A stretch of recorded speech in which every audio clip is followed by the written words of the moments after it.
Hi everyone, my name is Joseph, and today I want to discuss Longlegs, a movie that came out on July 12, 2024, and it was directed by Oz Perkins, starring Nicolas Cage as Longlegs, Maika Monroe as Lee Harker, Alyssa Witt as Ruth Harker, Blair Underwood as Agent Carter, and I'll go ahead and stop right there because those were the major characters. I'll go ahead and include Erin Boyes as the FBI agent because I think the small role that she did have was played quite well. But yeah, so this is a movie that was distributed by Neon. I only bring that up because apparently Neon's known for the more independent films, independent and smaller films. And I went into this film not watching any of the advertising for it, and I think that's important to state because after I came out from the theater, I come to learn that a lot of people who have been following the marketing campaign apparently left the theater feeling quite maybe disappointed, underwhelmed. They're feeling underwhelmed by Longlegs. The reason being is because the advertising makes the movie seem as if it's going to be much more faster paced. Maybe a little bit more action. It's actually going to include. I haven't seen the trailers myself, even after the fact, even after watching the movie. But that's what I'm seeming to see from people who have seen the trailers and then watched the movie. What made me want to watch the movie, I'll be frank with everyone, is because I was about to say I'm a big Nicolas Cage fan, but I stumbled just because. Am I a big Nicolas Cage fan? I'm not going to lie. I'm not really into movies the way that I am with other of my entertainment. So I don't really follow actors that others might. But with that being said, what I do really appreciate about actors is their acting capabilities when they're able to demonstrate that they're great people working in their craft. A really good example about this is my favorite Christian Bale. Anything that Christian Bale is in, I feel like he always hits it out of the park. Hugh Jackman, and I know that's kind of a funny thing to say because most people might be just familiar with Hugh Jackman for the X-Men movies and what recently came out, Deadpool versus Wolverine. But when I've seen the other properties that Hugh Jackman has done, such as The Prestige, for example, oh my goodness, he was so great in that film. I just appreciate Jackman's acting capabilities that I am able to take him seriously when I watch something like The Prestige versus even something like Deadpool versus Wolverine, for example. It's because of Jackman that these characters are able to really stand out to the audience. So I'm typically. That's what I really gravitate towards when it comes to actors, not really their personal lives.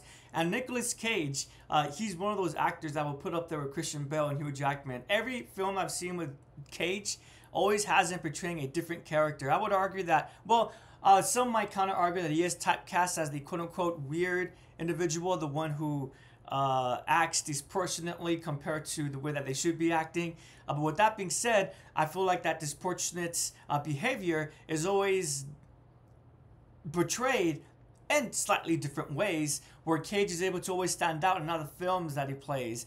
I can't think off the top of my head the more serious Nicolas Cage films, but when I think of something like The Sorcerer's Apprentice versus The Color Out of the Sky, I believe the film is called, the adaptation, the Lovecraft adaptation, and then Longlegs, Cage is always acting differently, and he's acting differently in such a way where it's not a detriment to him as an actor, but rather a positive thing because it shows that he could do different roles, he could play different roles and be a different character for each role.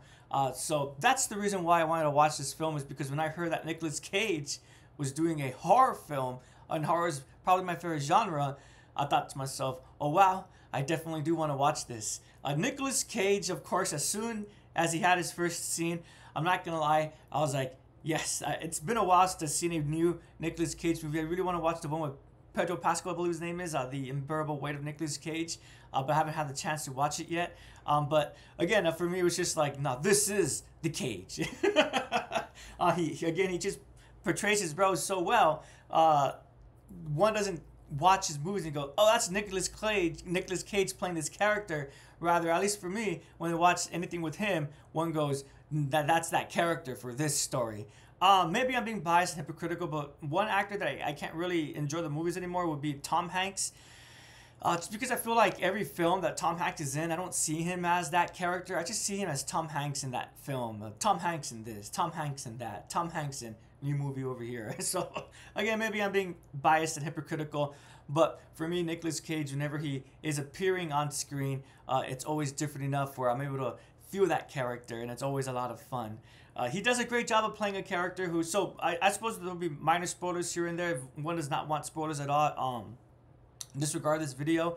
But the marketing really focused on Nicolas Cage's character, Longlegs, where again, apparently, I wouldn't call it misdirection, because I haven't seen the trailers myself, but other people will call it misdirection, where unfortunately the trailers weren't really reflective of the movie itself.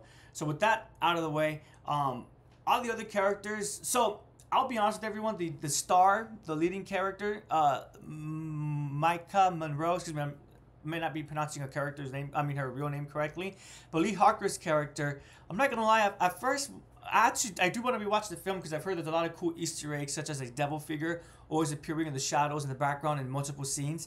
So when this film is streamable, if I have another friend who wants to check out the film, I'm definitely going to jump on that chance, because I do want to gauge Monroe's acting again. I think maybe I was being a bit too harsh.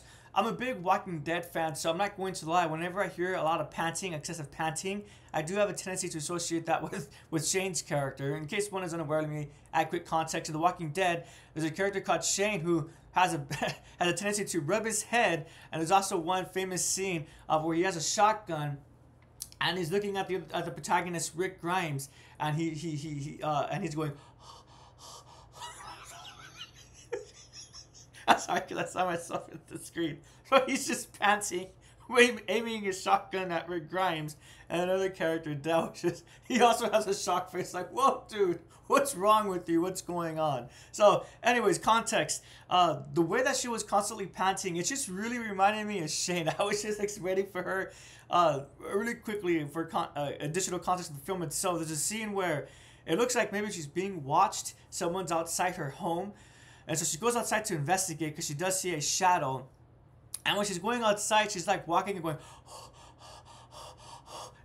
I was half expecting her to go, again, just because again of Shane from The Walking Dead. Now, the friend that I saw this film with, they did point out, and other people online as well too, they did point out, well, she was nervous and stressed, and I understand that point of view, but my kind of argument to that would be if she's an FBI agent, I'm going to assume she's not going to be like you or myself, as in, if I knew that someone was stalking me or trying to break into my home, for sure I would not only be panting, I'll probably be tearing up a little bit, with maybe even boogers starting to accumulate a little bit, oh, you guys know what I mean, right? But again, I'm trying to say that I am not an FBI agent. I have no experience when it comes to defending myself in that kind of situation.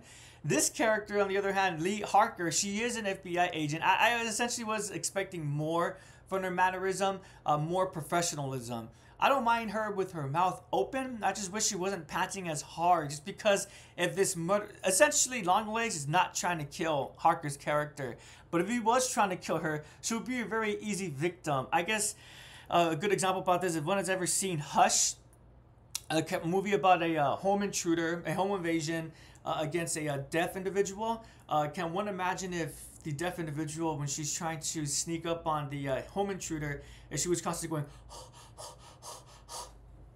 the home intruder is probably going to easily pinpoint where she's at and dispose of her, right? So I think because of that, that really prevented me from appreciating the rest of Monroe's acting. Because with that being said, I saw a lot of people praising her, and the friend that I saw the film with, they actually praised her acting as well. So I want to go back and rewatch it and disregard that one detail that I just said, and just focus on the rest of the acting. With that being said, although I am critiquing her, not once during the film did I feel like, oh, she's a bad actor or she's taking me out of the film. It was just those panting scenes.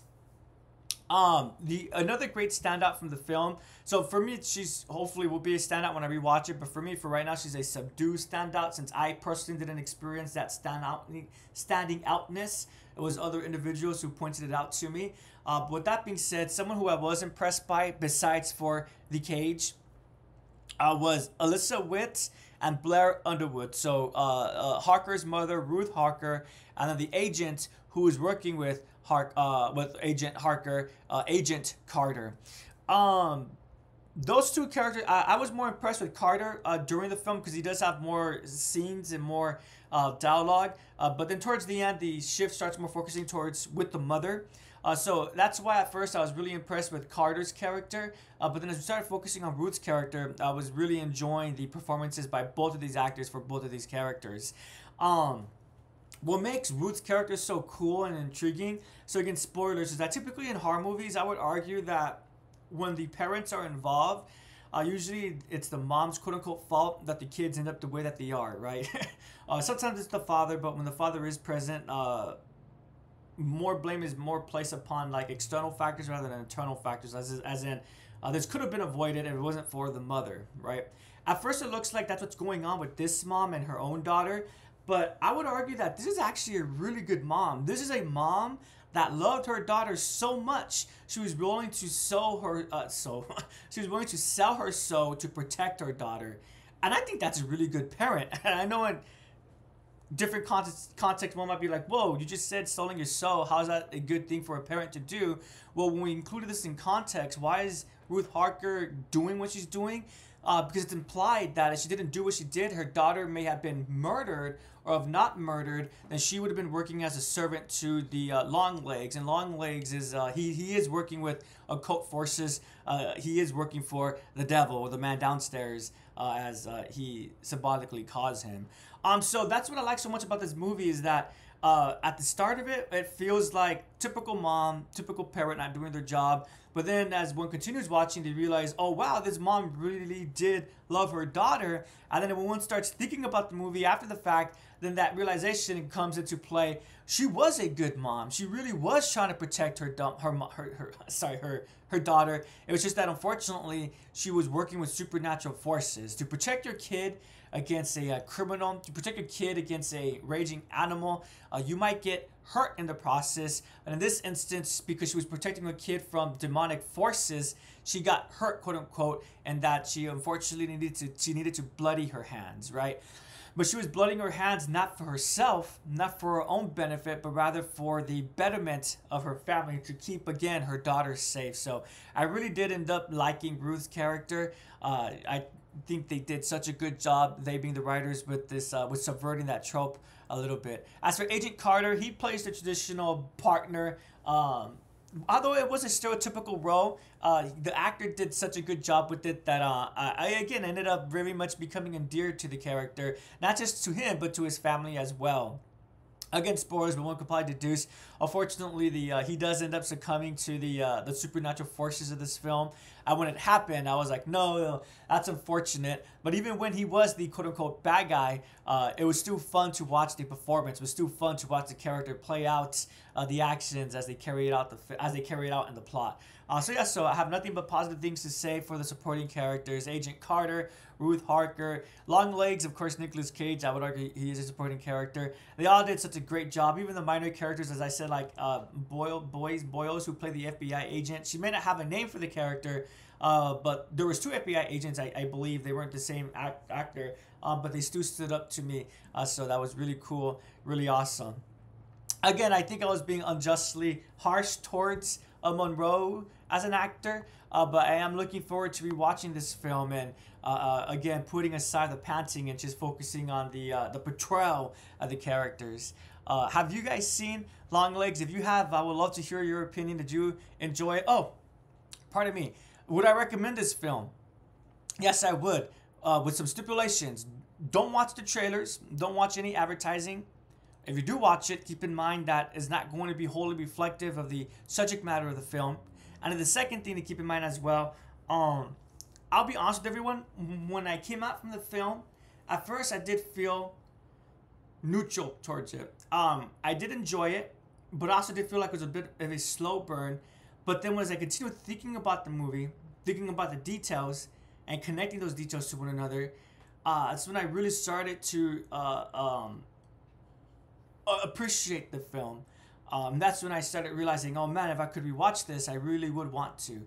So yes, I would recommend this movie. Just be aware it is a bit of a slow burn.